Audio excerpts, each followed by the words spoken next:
नेपाली कांग्रेस बाँके जिल्ला कार्य समितिका आदरणीय सभापतिज्यू, पार्टीका श्रद्धेय पूर्व सभापतिज्यूहरू, प्रतिनिधि सभाका सदस्यज्यू, प्रदेश सभाका सदस्यज्यू, संविधान सभाका सदस्यज्यूहरू, पार्टीका अन्य विभिन्न जिम्मेवारी निर्वाह गर्दै भएका सम्पूर्ण मेरा अग्रज मान्यवर, स्थानीय जनप्रतिनिधि साथीहरू, यहाँ उपस्थित सम्पूर्ण दाजुभाइ दिदीबहिनीहरू, तरुण मित्रहरू, पत्रकार साथीहरू, यहाँहरू सबैलाई मेरो तर्फबाट हाम्रो पार्टी नेपाली कांग्रेसको तर्फबाट हार्दिक अभिवादन।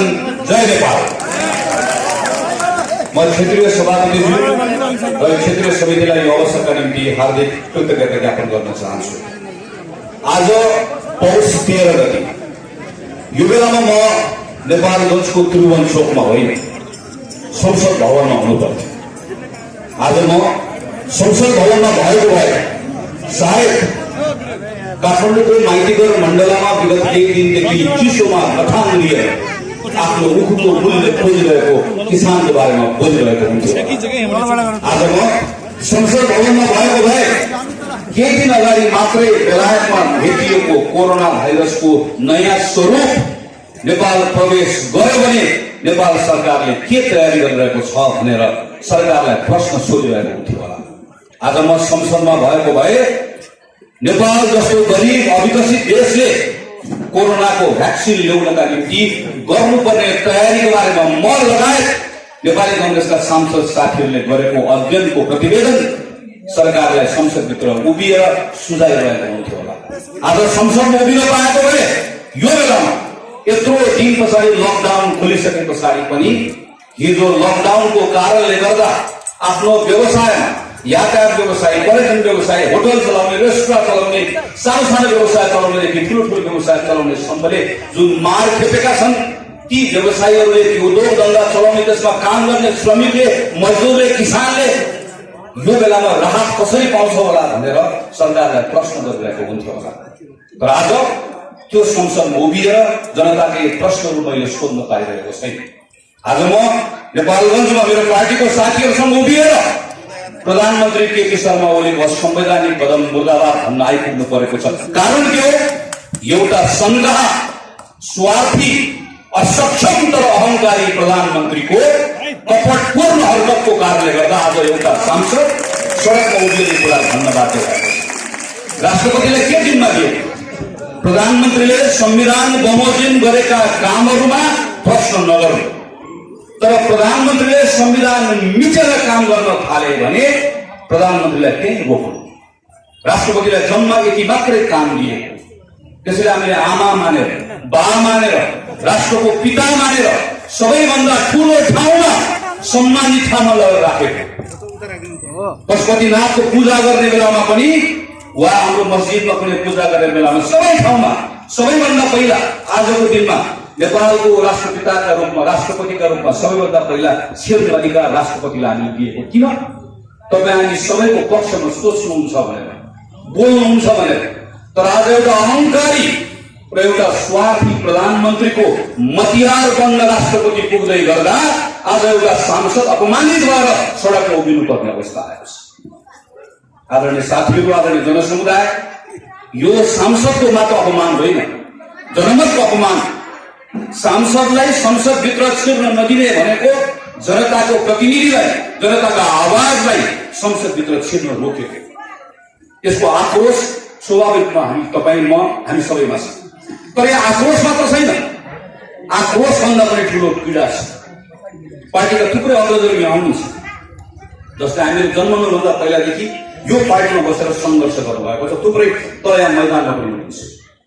2007 सालमा ठूलो परिवर्तन नेपालले गर्यो। 1950 केही साल जतिखेर त्यसको वरिपरि थुप्रै देशहरूले स्वतन्त्रता प्राप्त गरे, थुप्रै देशहरू उपनिवेशबाट मुक्त भए। दक्षिण कोरिया, आज हामी कति धेरै मन्दिरहरू पठाइरहेका छौँ। छिमेकी भारत, यस्ता छिमेकी चीन, यस्ता थुप्रै देशहरू कोही उपनिवेशबाट मुक्त भए, कोही युद्धबाट बाहिर निस्के।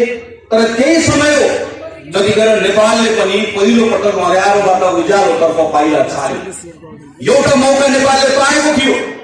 2015 सालमा बीपी कोइराला जनताबाट निर्वाचित प्रधानमन्त्री हुनुभयो। 18-19 महिना सरकार चलाउनु भयो। हामी आज पनि विधिकरणको सरकारका दिनहरू सम्झन्छौँ।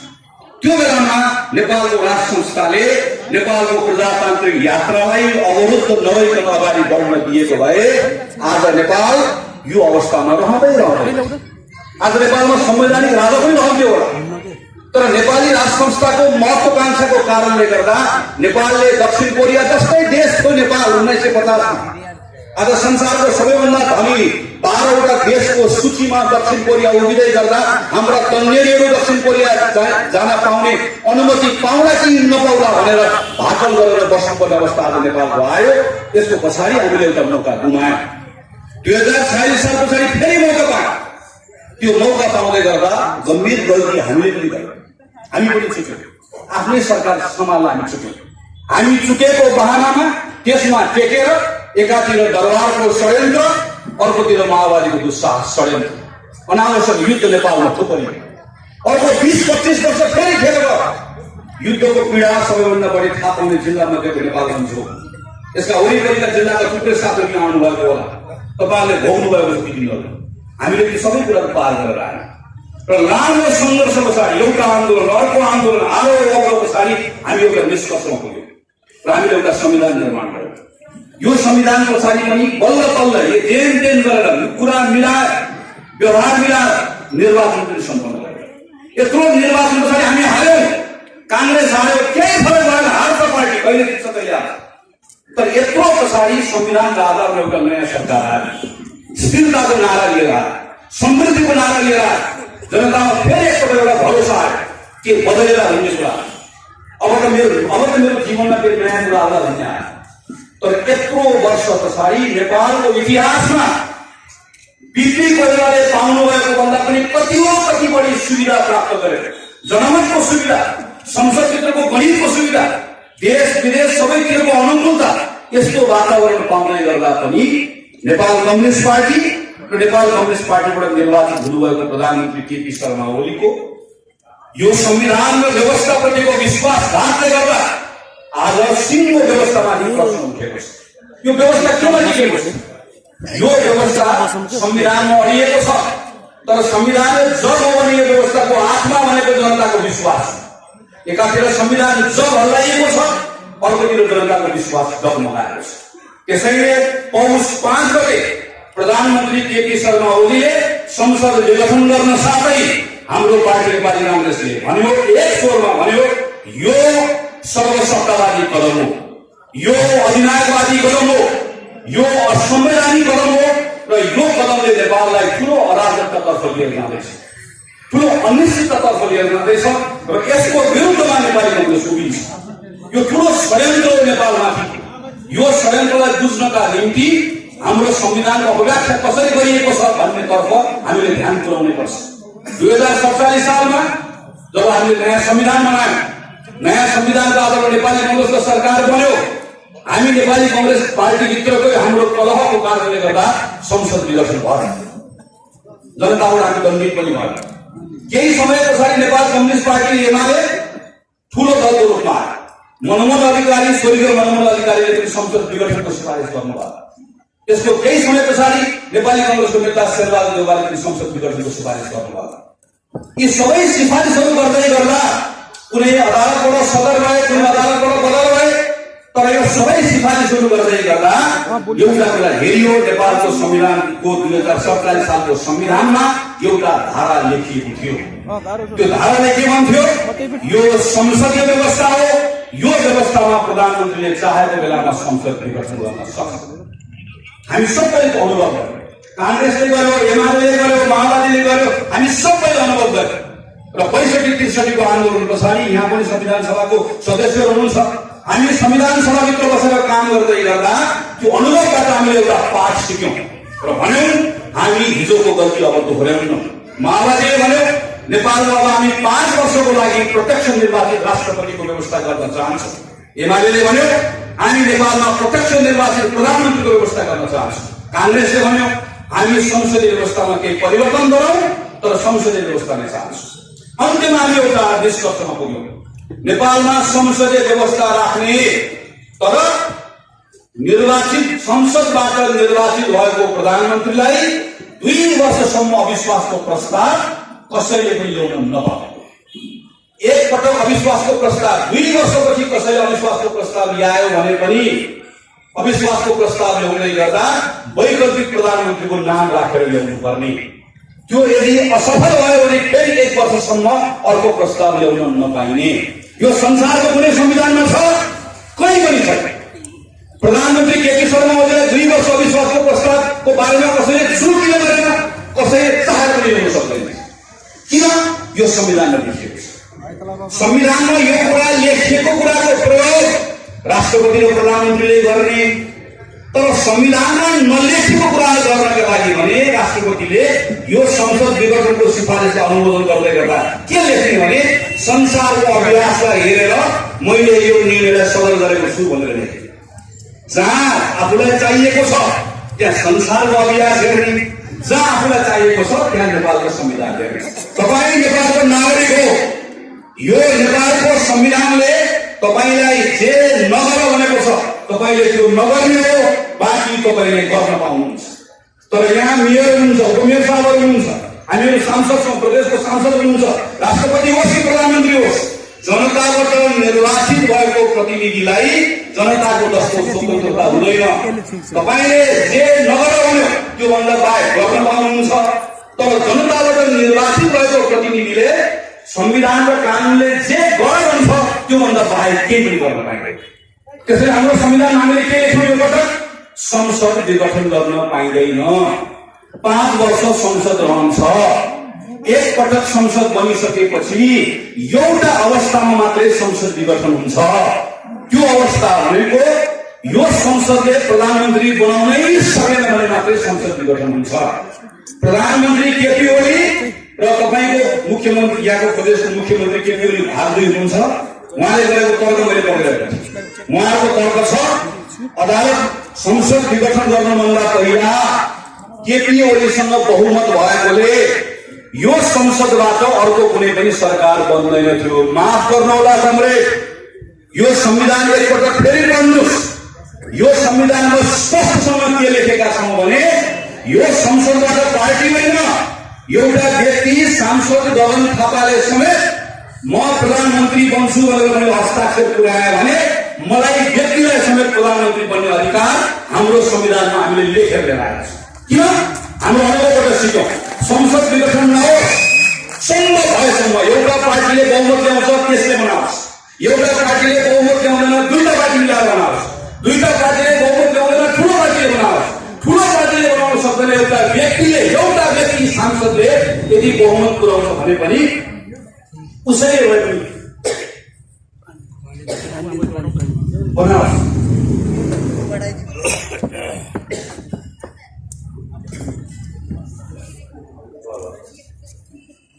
हामीले यसरी बनाएर ल्यायौँ र यो बनाउँदै गर्दा विचार पुर्याएर अब तपाईँलाई एकपटक नेपाल कम्युनिस्ट पार्टी ओली समूह भन्नुभएको होला, ओली समूहको टोलमा वडामा कहीँ पनि खटिएको कोही पनि साथीलाई भेट्नुभयो भने तपाईँले प्रश्न गर्नुहोस्।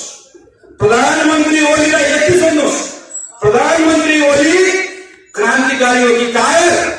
उहाँले भन्नुहोला क्रान्तिकारी। तपाईँ भन्नुहोस् झापाबाट जितेको एउटा सांसद केपी ओली झापाबाट जितेको सांसद मात्रै हो, जसरी म काठमाडौँबाट जितेको सांसद हुँ। झापाबाट जितेको एउटा सांसद संसदभित्र टाउको बनेर प्रधानमन्त्री भयो, टाउको बन्दाखेरि टाउको कम हुन्छ भनेर मैदान छोडेर भाग्यो, संसदमा तालसा लगायो। यो संसदभित्र आउने हिम्मत छ? यो संसदभित्रको सांसदको टाउको बन्ने हिम्मत छ? यो संविधानले संसदभित्रको टाउको बनेर मात्रै प्रधानमन्त्री हुने व्यवस्था गरेको छ।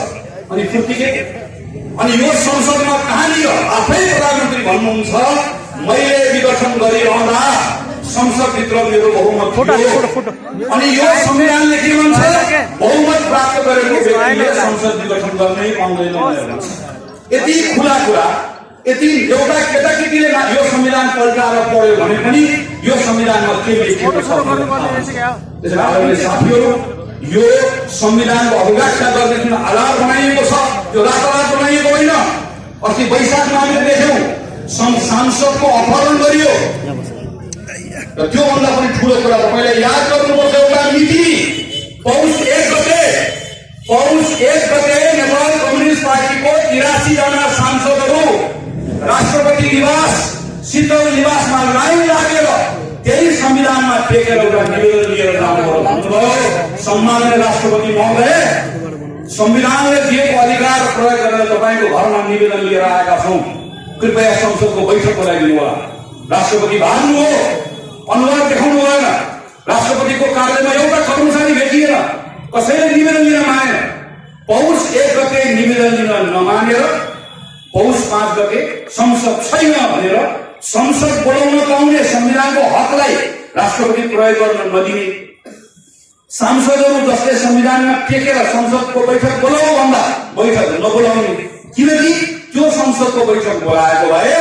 प्रधानमन्त्रीले विघटन गर्न पाउनुहुन्न थियो अनि विघटन गर्ने बेलामा के भन्ने भने संसदको बैठक चलेकै थिएन कसैले प्रस्ताव ल्याएकै थिएन यो भन्दा ठुलो जालझेल यो भन्दा ठुलो देशको सबैभन्दा सर्वोच्च पदमा बसेको राष्ट्रपति र सर्वोच्च पदमा बसेको प्रधानमन्त्रीले यति धेरै कपटी यति धेरै जाली यति धेरै फटनाइ गर्ने त्यो पनि कोसँग नेपाली जनतासँग यो हेपेको यसको हेपाई त हिजोको राजा ज्ञानेन्द्रले गर्ने आँट गरेका थिए यो तपाईलाई हेपेको यो मलाई हेपेको यो हामीलाई हेपेको नेपाली जनताले को विवेकलाई हेपेको हाम्रो स्वाभिमानलाई हेपेको प्रधानमन्त्री र राष्ट्रपति मिलेर हेपेको पार्टी लिडरको झगडा मिलाउन नसक्ने अनि त्यसको भागी तपाईँहरूले बोकाउने पार्टी लिडरको कलह मिलाउन नसक्ने पार्टी लिडरको हिसाब किताब मिलाउन नसक्ने अनि त्यसको भागी तपाईँ हामीले बोक्दिनु पर्ने देशले बोक्नु पर्ने हामीले बोक्नु पर्ने अनि सिंह संसदको लागि विघटन गरेर सिंह संविधानलाई दुर्घटनातर्फ लिएर जाने यो घटनाको दोषी नेपालको प्रधानमन्त्री यो अपराधको मध्यम नेपालको राष्ट्रपति तर यो रातारात भएको होइन यसको पछाडि के महत्त्वपूर्ण आधारहरू धेरै केही वर्ष अगाडि बन्यो जतिखेर नेपालमा चुनाव भयो म अहिले पनि सम्झन्छु संविधान सभाभित्रको त्यो घटना जतिखेर सुशील कोइराला प्रधानमन्त्री हुनुहुन्थ्यो सुशील कोइराला प्रधानमन्त्री भएको बेलामा पुष्पकमल दाहालसँग केपी शर्मा ओलीलाई एउटा सानो भेटघाटमा हात मिलाउनका निम्ति अनुरोध गर्दै गर्दा केपी ओलीले के भन्नुभयो हात हाल्नु लगेको कोर्टमा भने रगत लागेको हातमा हात मिलाउँदैन भनेर भनेको घटनाको सम्झन्छु रगत लागेको हातमा हात मिलाउन भन्ने केपी ओली केही महिना पछाडि काठमाडौँको एउटा व्यवसायको घरमा हात होइन आँखा मन मुटु सबै मिलाएर दुई कमरेड एक नेकपा जिन्दाबाद कङ्ग्रेस भन्नुभयो कहाँ गयो रगत लागेको हातसँग हात नमिलाउने मात्र यो सानो कहाँ आयो केले गर्यो लोभले लिएर गर्यो डरले लिएर प्रधानमन्त्री ओलीले हिसाब किताब गर्नुभयो 2074 सालको चुनाव एक्लै लडे भने यो जुनीमा प्रधानमन्त्री मैले पाउने सम्भावना छैन पुष्पकमल दाहालले हिसाब किताब गर्नुभयो एक्लै मेरो पार्टी चुनाव लड्यो भने चितवनको घर दैलो गर्दा पनि म चुनाव जित्न सक्दिनँ दुईटै कामले डराए लोभले दुवैजनाको लोभले डरले रातारात बोल्दा पनि बोल्दिन भन्ने मान्छेले एक ठाउँमा लिएर आए नयाँ पार्टी बन्यो ठुलो मञ्च बनाए ठुल्ठुलो भाषण गरे हात माथि उठाए मुठी कसैले डरो भए अनि तल आएका सबै सानसाना कामरेडले ताली बजाएर भने वाह यस्तो पो हाम्रो कम्युनिस्ट पार्टी वाह भने ताली बजाएर मैले त्यही बेला भनेको थिएँ कामरेडलाई त्यही बेला भनेको थिएँ मतदाताहरूलाई नझुकिनुहोस् तपाईको कामरेडले के भन्नुभएको छ भने हामी दुईटा मिलेर रातारात हामीले एउटा नयाँ व्यूको आविष्कार गरेका छौँ नेपाल कम्युनिस्ट पार्टी एमाले भनेको आलु जस्तो पार्टी आलु जमिन मुनि फल्छ माथिपट्टि पात हुन्छ त्यो पात गाई भैँसीलाई काम लाग्छ मान्छेलाई काम लाग्दैन काउली भनेको जमिन माथि फल्छ माओवादी पार्टी माथिको फुल काम लाग्छ तलको जरा काम लाग्छ हामी दुईटा फरक तब हामी मिलाएर हामीले नयाँ भ्यू बनाएको हुनाले गर्दा अब नयाँ पार्टी बनेको छ कङ्ग्रेस घर घरमा टोल टोलमा गाउँ गाउँमा आदि आदिमा खेत खेतमा लगेर भ्यू रोप्नुहोस् अनि हेर्नुहोस् 2 वर्षपछि एउटा नयाँ त्यहाँबाट एउटा नयाँ बिरुवा पलाउँछ नयाँ फल निस्कन्छ तल जमिन मुनि हेर्नु होला आलु हुन्छ माथि हेर्नु होला चाउलीको फुल हुन्छ माथिको पनि खाने मिल्छ तलको पनि खाने मिल्छ कामरेडहरू होसियार आए गाउँ गाउँ आए तपाईँको गाउँमा पनि आयो र भने हेर्नुहोस् नयाँ भ्यू अब यसले त देशमा समृद्धि ल्याउँछ, जताततै तल आलु माथि काउली खान पाइन्छ। अहिले 3 वर्षपछि हेर्नुहोस् त सडकमा कता कता कोही रक्तपातमा रोएर बसेका छन्, कोही माइतीमा रोएर बसेका छन्। अनि यसो हेरेको त बन्द छ भए तल आलु माथि काउली भनेको माथि आलुको पात माथि गयो, तल काउलीको जरा पाकेर ल माथिको खान मिल्छ। यो त्यसै गर्दैन। यो अप्राकृतिक र अपराधिक गठबन्धन केवल के को लागि? सत्ता प्राप्ति गर्नको लागि। पहिले भयो 3 वर्ष अगाडि, तर यत्रो गठबन्धनले चुनाव त जित्यो, जनताले अनुमोदन त गर्यो। लोकतन्त्रमा सबैभन्दा ठुलो कुरा जनताको अनुमोदनै हो। जनताको अनुमोदन भइसके पछाडि त एउटा अवसर आयो नि त। त्यो अवसरबाट नेपाली कम्युनिस्ट पार्टीले त्यसको प्रयोग गरेको आज एउटा बेग्लै अवस्था हुन्थ्यो नि, तर भएन। यो 3 वर्ष प्रधानमन्त्रीले यो विघटनभन्दा पहिला पनि एकपछि अर्को अपराध गर्दै जानुभयो। भ्रष्टाचारको काण्ड एकपछि अर्को काण्ड। हेर्नुहोस् त, आज तपाईँले प्रधानमन्त्री वरिपरि भएको मान्छे हेर्नुहोस् त, प्रधानमन्त्रीले बनाउनुभएको अर्थमन्त्री हेर्नुहोस् त, प्रधानमन्त्रीले बनाउनुभएको वन मन्त्री हेर्नुहोस् त। जसले वन खान्छ त्यो वन मन्त्री, जसले सबैभन्दा बढी जग्गा मिलाउँछ त्यो देशको ढुकुटी हेर्ने मन्त्री। एकपछि अर्को यस्तो काण्ड, एउटा काण्ड अर्को काण्ड। जनतालाई एउटा पनि भर भर्न ओली सरकारको डर मात्रै भयो। यत्रो हुँदै गर्दा संसदमा कतिपटक करायौँ हामी, कतिपटक चिठायौँ हामी। कांग्रेसले 5 वर्ष प्रतिपक्षमा बस्ने मौका कांग्रेसको ले पाएको भूमिका यति मात्रै हो। बदल्नु सरकार बदल्ने हाम्रो जिम्मा पनि होइन, हामीले पाएको म्यान्डेट पनि होइन। तर तपाईँले बदल्ने तपाईँहरूसँग छ। केपी ओलीको सरकार नेपालमा शासन गर्न अयोग्य भइसक्यो भनेर कांग्रेसले वैशाख 17 गते निष्कर्ष निकाल्यो आफ्नो बैठकबाट। तर मान्नु, आज संविधान मिच्यो भन्ने नारायण काजीलाई प्रधानमन्त्री ओलीले किन हेर्नु भएको? चुनाव हारेको नारायण काजीलाई संविधानको धारामा छिरेर उनेर राष्ट्रसभा पुग्नु पर्यो। यही छिरेको वामदेव गौतम अहिले पनि दायाँ जाउँ कि बायाँ जाउँ भनेर माधवको तालमा अघि सभापति चर्चा गरिसक्नुभयो। यत्रो कोभिडको क्राइसिसको बेलामा पूर्व प्रधानमन्त्री झलनाथ खनालले एकपटक पनि प्रधानमन्त्री ओलीको टेबलमा गएर टेबल ठटाएर खोइ नागरिक उपचार भन्न जानु भएन। आफ्नो नाममा खोलेको फाउन्डेसनलाई 72 करोड सर्कको लागि हुन माग्न जानुभयो।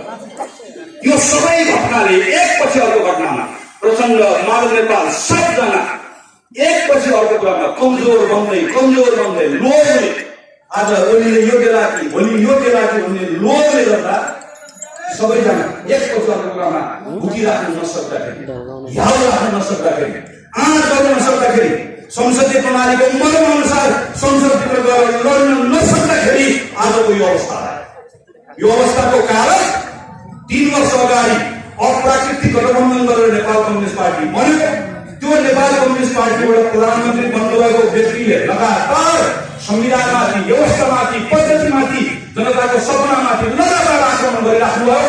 त्यो आक्रमणलाई प्रतिरोध गर्नुपर्ने ठाउँमा नेपाल कम्युनिस्ट पार्टीको अरू नेताहरू कहिले प्रधानमन्त्री बन्न पाइएला भनेर दिन बनेर बसे, जोखाना हेरेर बसे। त्यसको सजाय पनि आज नेपाली जनताले पाउने अवस्था बनेको छ। म सम्झन्छु कुनै बेला प्रचण्डले भाषण गर्नुभयो, के भन्नुहुन्थ्यो भने मैले 4वटा गल्ती गरेँ।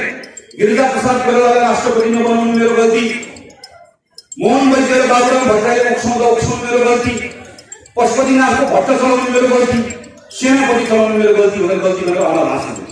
अस्ति फेरि भन्नुभएछ, फेरि पनि गल्ती गरेर थाल्नुभएछ। र केपी ओली र प्रचण्ड नमिलेर पार्टी बनाउँदै गर्दा केपी ओलीले तपाईँले भन्दा 2-4वटा भयो भने भोटो मैले बढी खटाएको छु, तपाईँको दाइले हो भनेर पहिलो अध्यक्ष मलाई बन्न दिनुहोस् भन्ने गर्दा मैले माने मेरो गल्ती। 5 वर्ष हालो पालो प्रधानमन्त्री गरौँ भन्दै गर्दा मलाई फसाएर अध्यक्ष तपाईँ चलाउनुहोस्, प्रधानमन्त्री एक्लै चलाउँछु भन्दा म फसिएँ, मेरो गल्ती। अस्ति फेरि गाउँदै हुनुपर्छ। मलाई प्रचण्ड कामरेडलाई के भन्न मन लागेको छ भने अब एउटा दिन मात्र हेर्नु बाँकी छ। रत्नपारमा उभिएर जुन दिन पुष्पकमल दाहाल प्रचण्डले यो धरतीमा म कम्युनिस्ट हुनु नै मेरो गल्ती भनेर जुन दिन भन्ने तपाईँ यो गल्ती उहाँ गर्दै जानुहुन्छ, त्यो गल्तीको भार हामीले पुग्दै जानुपर्छ। र आदरणीय साथीहरू, यो भनिरहँदै गर्दा आजको मुख्य मुद्दाबाट हामी बराबरी हुन्न। आजको मुख्य मुद्दा यो सबै आधार हो, कारण हो। आधार कारणको खोजी हुन्छ, कोही खोजी हुन्छ। निर्वाचित भएर गइसके पछाडि सुरुमा यो दुई तिहाई भन्ने जुन अवस्था आयो, यो 2 तिहाई कहिले पुऱ्याइदियो? हिजो किन सरकारमा सहभागी हुनुभयो? हिजो किन कम्युनिस्ट पार्टीको नेताको केपी ओलीको यत्रो दम्भ निर्माण गर्ने कुरामा तपाईहरु आफूले पनि हेर्नु होला। तपाईहरुकै ठाउँबाट निर्वाचित भएर जानुभएको जनप्रतिनिधिहरूलाई पनि प्रश्न गर्नु होला। ती तमाम प्रश्नहरू हुन्छन्, अहिले लोकलाई प्रश्न गरौँला, सोभन्दा उत्तर खोजौँला। तर आजको मुख्य कुरा भनेको संसदको विघटन भएको छ, संविधानमाथि ठुलो अपराध भएको छ। र यसलाई अहिले सच्याइएन भने, यसलाई तुरुन्त ठिक ठाउँमा ल्याइएन भने, यसको मुख्य जिम्मेवार अपराधीहरूलाई दण्डित गरिएन भने यो बाटो ओह्रालो लागेको यात्रा फेरि फर्केर आउनवाला छैन। यो विषय अदालतमा गएको छ, अदालतको विचाराधीन छ। संविधानले पनि यसको जिम्मा अदालतमा दिएको छ। अदालतप्रति सबैभन्दा ठुलो भरोसा कांग्रेस बाहेक कसको होला र? यही अदालतको स्वतन्त्रताको लागि लडेको हामी आज माइती गठबन्धनमा बस्दै गरेका प्रचण्डलाई याद होला। अदालतलाई निर्वाचित प्रधानमन्त्रीको अन्तर्गत राख्नुपर्छ भन्ने प्रस्ताव तपाईँकै थियो हिजो, हुन्न भनेर लडेको हामी हो। अदालतको स्वतन्त्रता डेमोक्रेसीको प्राण हो भनेर हामीहरू लड्यौँ। त्यसैले आज अदालतमाथि पनि हाम्रो सबैभन्दा ठुलो विश्वास छ, भरोसा छ। केही नेताहरू के भन्नुहुन्छ, अदालतमा छलफल भएको विषयमा बोल्न मिल्छ कि मिल्दैन भनेर भन्नुहुन्छ। मैले मेरै पार्टीको साथीहरूलाई जननायक बीपी कोइरालाको एउटा भनाइ स्मरण गराउने गरेको छु। कतिखेर बीपी राष्ट्रिय मेलमिलापको नीति अन्तर्गत नेपाल फर्कनुभयो। बीपी माथि अनेक मुद्दाहरू थिए, फाँसीको मुद्दा थियो। अदालतको मुद्दा बीपीले भन्नुभयो अदालतको सीमा छ, अदालतलाई पनि केही व्यवधान छ। तर पनि अदालतको सबैभन्दा ठुलो जिम्मेवारी भनेको न्याय दिनु हो। अदालतले न्याय दिन सक्नुपर्छ। अदालतले न्याय दिनका निम्ति बिना भय र पक्षपात, बिना गोप्य निर्देशन, बिना रहस्यात्मक निर्देशन अदालतले न्याय दिन सक्यो भने मात्रै अदालत हुनुको अर्थ हुन्छ। म अदालतबाट न्यायको अपेक्षा गर्छु। अदालतले न्याय दियोस् श्रीमान, अदालतको परिसरभित्र न्यायको हत्या नहोस्। कसले भनेको? जननायक बीपी कोइरालाले भनेको। कहाँ भनेको? अदालतको उभिए भनेको। कहिले भनेको? राजाको शासन भएको बेलामा भनेको। त्यो पार्टीको कार्यकर्ता हो हामीहरू। राजाको शासन भएको बेलामा यसरी बोल्ने बीपी कोइरालाको कार्यकर्ता आज टुलुटुलु हेरेर बस्दैन। जुन दिन अदालतमा संसद विघटनको मुद्दामा छलफल हुन्छ त्यो दिन कांग्रेसले सडकमा आएर शान्तिपूर्ण ढङ्गले भन्ने हिम्मत गर्नुपर्छ। अदालतमा बसेका न्यायमूर्तिहरूलाई भन्नुपर्छ हाम्रो तपाईहरुप्रति ठुलो विश्वास छ, हाम्रो तपाईहरुप्रति ठुलो सम्मान छ, हाम्रो तपाईहरुप्रति ठुलो आस्था छ, ठुलो भरोसा छ। त्यसैले हामी भन्छौँ हामी तपाईहरुतर्फ आशाको नजरले, भरोसाको नजरले हेरिरहेका छौँ श्रीमान। हामी भनौँ तपाईहरुप्रति ठुलो विश्वासको नजरले हेरिरहेका छौँ। त्यसैले श्रीमानहरूले पनि दायाँ नहेरिबक्स्यो, बायाँ नहेरिबक्स्यो, उत्तरतिर पनि नहेरिबक्स्यो, दक्षिणतिर पनि नहेरिबक्स्यो। पर्दा पछाडि के भइरहेको छ नहेरिबक्स्यो, बन्द कोठामा के भइरहेको छ नहेरिबक्स्यो, नडराइबक्स्यो, नजराइबक्स्यो, गाईगुई नगरिबक्स्यो, खासफुस नगरिबक्स्यो, नलगिबक्स्यो, नलगिबक्स्योस्, न्याय बक्स्योस्, न्याय कतै नहेरिबक्स्यो श्रीमान। जम्मा एक ठाउँ हेरे हुन्छ। हाम्रो सडक पनि हेर्नु पर्दैन, कांग्रेसको भण्डार अनुहार पनि हेर्नु पर्दैन। केवल तपाईले कसम खाएको संविधान एकपटक पल्टाएर हेरिबक्स्योस् भनेर अदालतलाई भन्ने हात कांग्रेसले राख्नुपर्छ, राख्छ र भन्छ। अदालतमा त्यो हाम्रो विश्वास यही हो। अदालतमा यत्रो विश्वास गर्दा गर्दै पनि न्याय पाएन भने के हुन्छ? अदालतलाई सम्मान गर्ने असहमति राख्छ, अदालतको निर्णय मान्छ। त्यो बेलामा हामी अदालतको निर्णय मान्छौँ। त्यो बेलामा त्यो अवस्था नआओस्, आउँदैन विश्वास गर्छ। तर आयो भने के हुन्छ? अहिले छलफल पनि नगर, खालि यति मात्रै गर्छ। त्यो बेलामा मान्छ।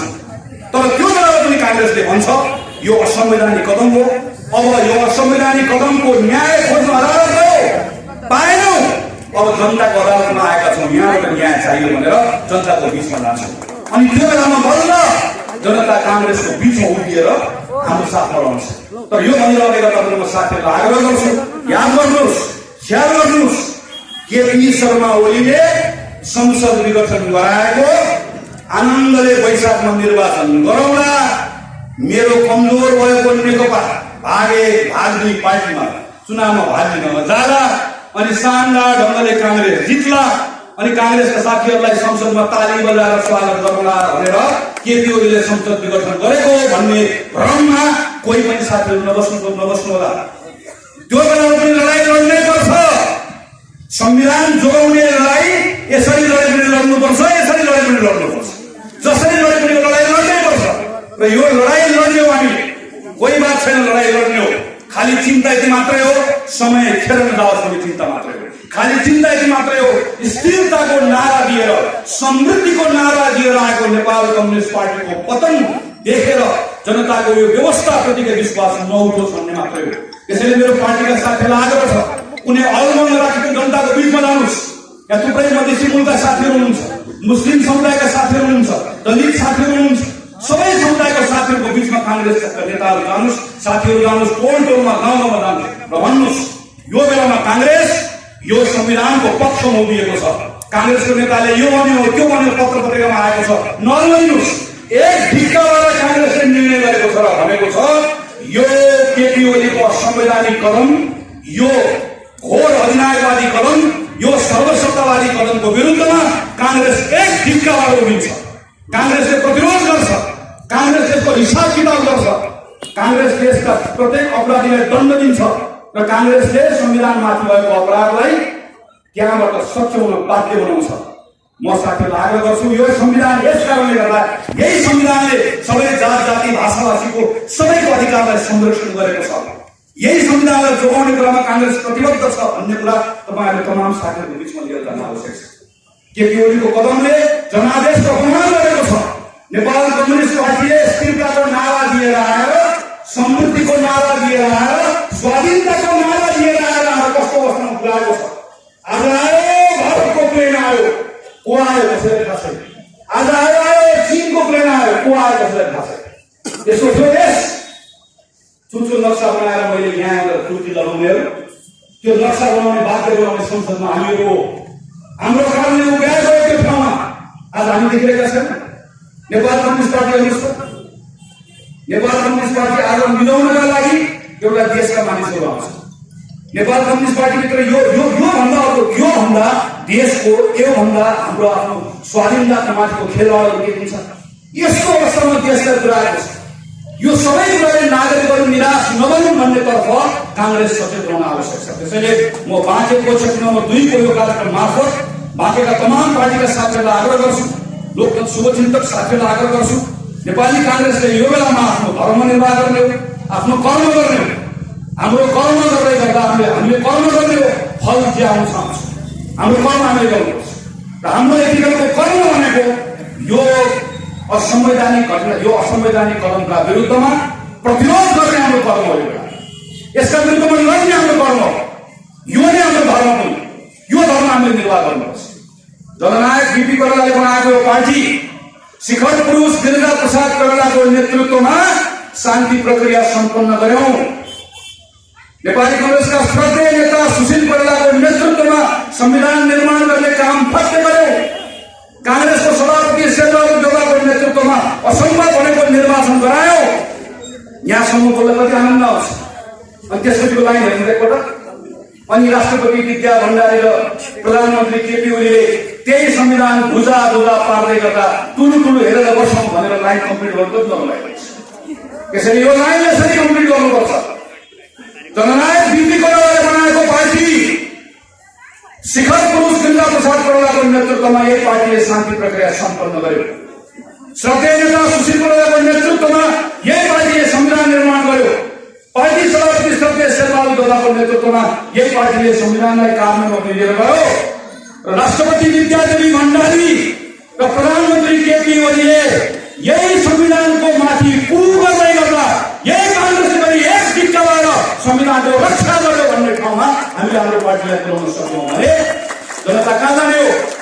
खोजी हाम्रो आउने हो। रुख लिएर जानु पर्दैन, जनता रुख खोजेर आउने अवस्था बनाउने। ठिक ठाउँमा उभियौँ न, आफै हुन्छ निर्वाचनको तयारी। ठिक ठाउँमा उभियौँ, निर्वाचनमा मत हाल्न त्यसै जनता लाइन लागेर आउँछ।